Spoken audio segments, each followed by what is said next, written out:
Beneath Chicago's busy streets, a secret lingers.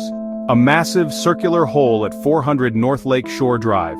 It's not a relic or a tunnel, but the foundation for a skyscraper that never rose.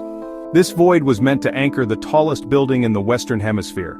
Instead, it became a silent monument to ambition, halted by economic collapse.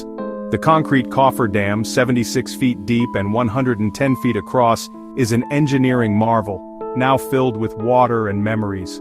For years it was a wound in the city's landscape, a reminder of dreams interrupted.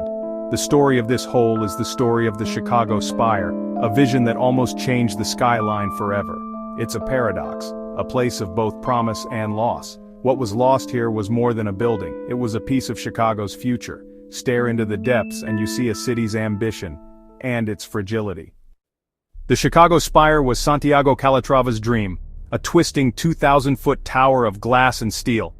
In the mid-2000s, Chicago wanted to reclaim its place atop the skyline.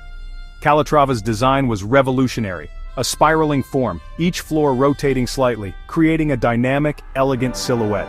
The spire would have offered 360-degree views, no two condos alike, and a new icon for the city. It was more than a building, it was a statement of optimism and innovation. The city's planning commission approved it, and financing was secured. The excitement was electric. Chicago was ready to touch the sky again. The spire promised jobs, luxury, and a new era for the waterfront. It was a civic aspiration, a symbol of hope in a post-9/11 world. The stage was set for a new legend. The dream was becoming real. Construction began in 2007, drills, cranes, and workers transforming the site into a hive of ambition. The foundation was a feat of engineering anchoring Chicago's next great icon. Buyers lined up for condos and the city buzzed with anticipation. Then in 2008, the global financial crisis struck. Lehman Brothers collapsed, credit vanished, and the Spire's main lender was nationalized. Funding dried up overnight. The site fell silent, the workers left. The only thing left was the perfectly engineered, empty hole.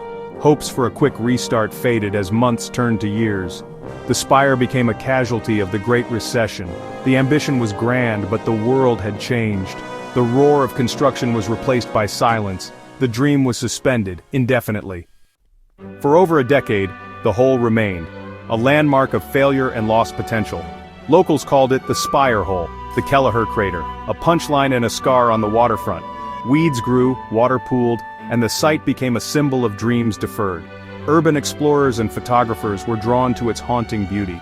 The foundation, built for a giant, supported only memories and regret. Yet, the narrative shifted. People imagined new uses: a pool, a garden, a skate park. The hole became a canvas for hope and creativity. It was a problem, but it was Chicago's problem. A testament to resilience. Even a failed project could inspire new ideas. The story of the hole was far from over. The dream never fully died. Developer Garrett Kelleher clung to hope, fighting legal battles and bankruptcy. Calatrava refined his designs, waiting for a second chance. In 2014, Related Midwest took over, sparking new speculation. Would the Spire rise after all? The answer was no. The new plan, 2 conventional towers, practical and financially viable. The city approved the project, ending the Spire's era. For many, it was a disappointment, a retreat from audacity. The twisting spire became a memory, living on in renderings and dreams. The hole would finally be filled, but the legend would linger.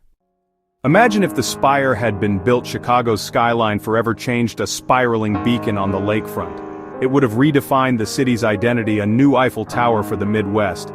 The loss is a phantom limb felt but unseen. The new towers will rise, but they won't be the spire. The whole story is one of ambition, loss, and resilience. Even a failed foundation is a beginning.